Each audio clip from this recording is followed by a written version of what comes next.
Ողջույն, իմ անունն է Լիլիթ Հակոբյան, ես HR հավաստագրված մասնագետ եմ և այդ ոլորտում ունեմ զգալի փորձառություն։ Ուզում եմ խոսել HR-ի մասին։ Մեր օրերում այն խիստ նորաձև և տրենդային մասնագիտություն է։ Թերևս չկա օր, որ սոցիալական մեդիայի հարթակներում չհանդիպենք հայտարարություններ տարբեր HR միջոցառումների մասին, աշխատաժողովներ, տարբեր ձևաչափերի ուսումնական ծրագրեր, քննարկումներ առաջնորդության, աշխատանքի արդյունավետ կառավարման և այլ թեմաների մասին։ Այս ամենը պատահական չէ։ Ժամանակակից աշխարհը փոփոխվող է, անորոշ, բարդ և ոչ միանշանակ։ Վերջին տարիներին մենք ականատես ենք լինում բազում աշխարհաքաղաքական և տնտեսական զարգացումների։ Պատերազմներ, COVID-19, էներգակիրների գների տատանում և մատակարարման շղթաների փոփոխություններ, դրան զուգահեռ տեխնոլոգիական զարգացումների սրընթաց աճը, արհեստական բանականության ներմուծումը մեր կյանքի գրեթե բոլոր ոլորտներում և այլն։ Այդ ամենն ուղղակիորեն ազդում է աշխատաշուկաների, աշխատանքի կազմակերպման ձևի, բնույթի, աշխատող մարդկանց նախասիրությունների և նմանատիպ այլ հարցերի վրա։ Ուսումնասիրությունների համաձայն վերջին 10 տարիների ընթացքում յուրաքանչյուր աշխատանքի համար ամենապահանջված հմտությունների 80%-ը փոխվել է, իսկ տվյալ աշխատանքի համար պահանջվող յուրաքանչյուր 5 հմտություններից մեկը լրիվ նոր է։ Լարված աշխատաշուկաների պայմաններում հմտությունների և կարողությունների պակասը գործատուների համար մեկ խնդիրներից է։ HR-ն անմիջականորեն կապված է այդ խնդիրների լուծման հետ։ Այն, որ մարդկային ռեսուրսների կառավարման և զարգացման ոլորտի կամ ինչպես ընդունված է ասել HR-ի նկատմամբ կա մեծ հետաքրքրություն, փաստ է։ Սակայն նկատելի է նաև, որ HR-ը խորությամբ չեն ըմբռնում, իսկ կազմակերպություններում դրան վերաբերում են ավելի շատ որպես ծառայություն մատուցող գործառույթի, որպես օրինակ աշխատակիցների ընտրություն կամ վերապատրաստում կազմակերպող բաժնի։ Երբ ինչով է զբաղվում հարցին պատասխանում եմ HR մասնագետ եմ, շատերն արձագանքում են. «Դա նախկին կադրերն են, չէ՞» Եվ այսպես, HR, անձնակազմի կառավարում, կադրերի բաժիններ, որն է տարբերությունը։ Մարդկային ռեսուրսները, նույնը HR-ը, անգլերեն Human Resources Management-ում համեմատաբար նոր ճյուղ է,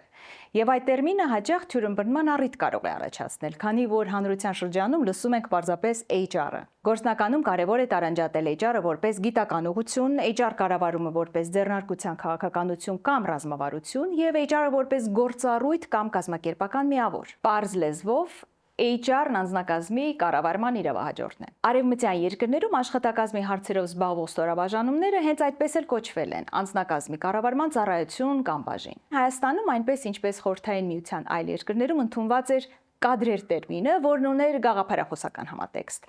Այն ընդգծում էր բարձր որակավորում ունեցող աշխատակիցների կամ պաշտոնյաների առկայությունը հիմնարկ ձեռնարկություններում, սակայն կադրերի և անձնակազմի կառավարման միջև գործառնական իմաստով որևէ տարբերություն չկա։ Իսկ ինչ ասել է անձնակազմի կառավարում և ինչպես է այն ձևափոխվել տարիների ընթացքում և դարձել HR։ Այս հարցին պատասխանելու համար պետք է կարճ պատմական էքսկուրս կատարենք։ Ընդհանրապես, առաջնորդությունն ու կառավարումը, մենեջմենտը հայտնի են դեռևս հին ժամանակներից, իսկ դրանց հաջողված փորձերը հիմնականում կապվում են բանակաշինության հետ։ Հին ժամանակներում բանակը եղել է նորարարությունների առաջամարտիկը, քաջ ու խելացի առաջնորդները կարողանում էին ներգրավել ուժեղ զինվորական կազմ, անգամ այն պայմաններում, երբ զինվորները չունեին համապատասխան կրթություն և գիտելիք։ Նոր ժամանակներում, ավելի կոնկրետ 19-րդ դարում, արդյունաբերական հեղափոխությունը նոր իրողություններ առաջ քաշեց։ Մեծ գործարանների կառուցումը մեծացրեց աշխատուժի պահանջը։ 1811 թվականին Մեծ Բրիտանիայում հայտնի բանվորական բողոքի գործողությունների կամ անկարգությունների արդյունքում ի հայտ եկան նաև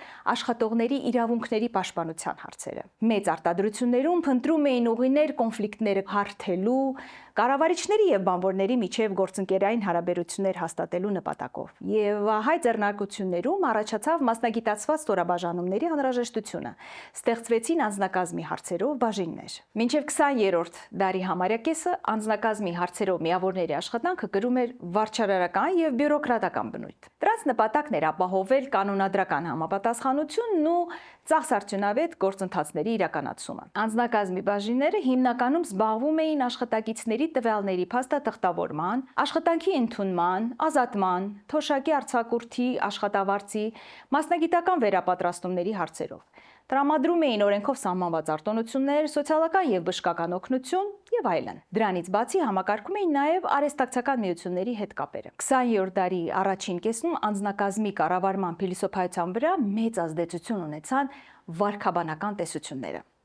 Արդյունաբերական աշխարհում սկսում են ուշադրություն դարձնել մոտիվացիայի ոչ դրամական գործոնների վրա։ Պարզվում է, որ աշխատողների գոհունակությունն ու բավարարվածությունն ազդում են աշխատանքի եւ արտադրողականության վրա։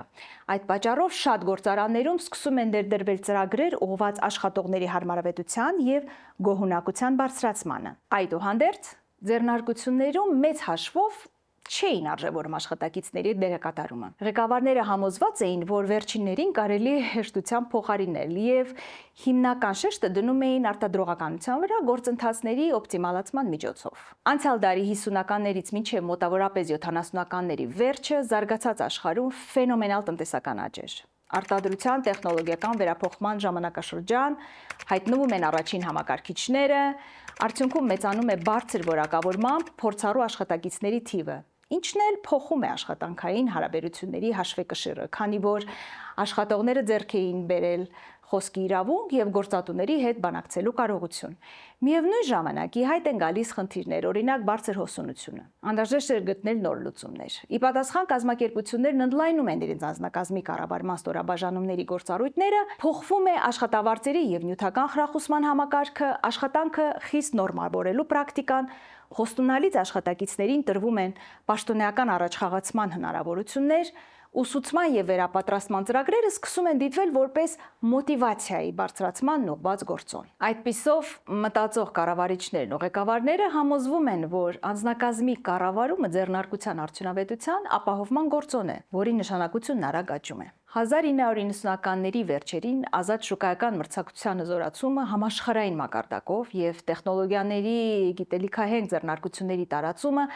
էլ ավելի բարձրացրեցին աշխատակիցների կարևորությունը կազմակերպությունում։ Աշխատակիցը սկսեց դիտվել որպես ռեսուրս, որի աշխատանքը զգալիորեն նպաստում է կազմակերպության հաջողությանը։ Իսկ 2000-ականներին այն նույնիսկ դարձավ ակտիվ եւ մրցակցային առավելության արժեքավոր աղբյուր։ Մոտավորապես այդ ժամանակաշրջանում անձնակազմի կառավարումը վերանվանվեց եւ դարձավ մարդկային ռեսուրսների կառավարում, կրճատ HR։ Նոր անվանումը HR-ը միայն բարերի փոփոխության կամ լիազորությունների շրջանակի ընդլայնում չէր ենթադրում։ Եթե անձնակազմի կառավարման կամ կադրային ծառայության գործառույթի ուշադրության կենտրոնում հիմնականում աշխատակազմի սոցիալական կարիքների, իրավապայմանագրային հարաբերությունները կարգավորելու եւ վերահսկելու հետ կապված հարցերն էին, ապա մարդկային ռեսուրսների կառավարումը ենթադրում է սերտ կապ բիզնեսի ողջ ռազմավարության եւ գործընթացների հետ։ Այսօր բիզնես աշխարհում մեծ է մրցակցությունը, իսկ հաջողելու գործում ի թիվս այլ գործոնների վճռորոշ նշանակություն ունի արդյունավետ աշխատուժը։ Ինչպես ունենալ արդյունավետ աշխատուժ,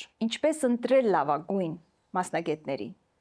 Լավ մասնագետների առկայությունը դեռևս բավարար պայման չէ։ Արդյոք կազմակերպություններում ստեղծված են բարենպաստ պայմաններ աշխատակիցների ողջ ներուժը բացահայտելու, զարգացնելու, լավագույն աշխատակիցներին կազմակերպությունում պահելու, հոսունությունը նվազեցնելու համար։ Այս եւ նմանատիպ այլ խնդիրները լուծելու համար անհրաժեշտ է ունենալ արդյունավետ HR կառավարման համակարգ։ Այսօր այն ձևավորվում է մի շարք առաջնահերթությունների, գործընթացների եւ ընթացակարգերի հիման վրա։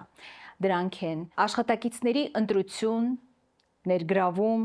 կազմակերպության կառուցվածք, փոփոխությունների կառավարում, առաջնորդության զարգացում, սոցիալական մեդիա, աշխատուժի մասին տվյալների վերլուծություն եւ այլն։ Կազմակերպության մարդկային ռեսուրսների կառավարումը պետք է առաջին հերթին ուղղված լինի բիզնեսի ռազմավարական խնդիրների լուծմանը։ Իսկ դրա համար պետք է նախ լավ պատկերացում ունենալ բիզնեսի գործունեության մասին, ապա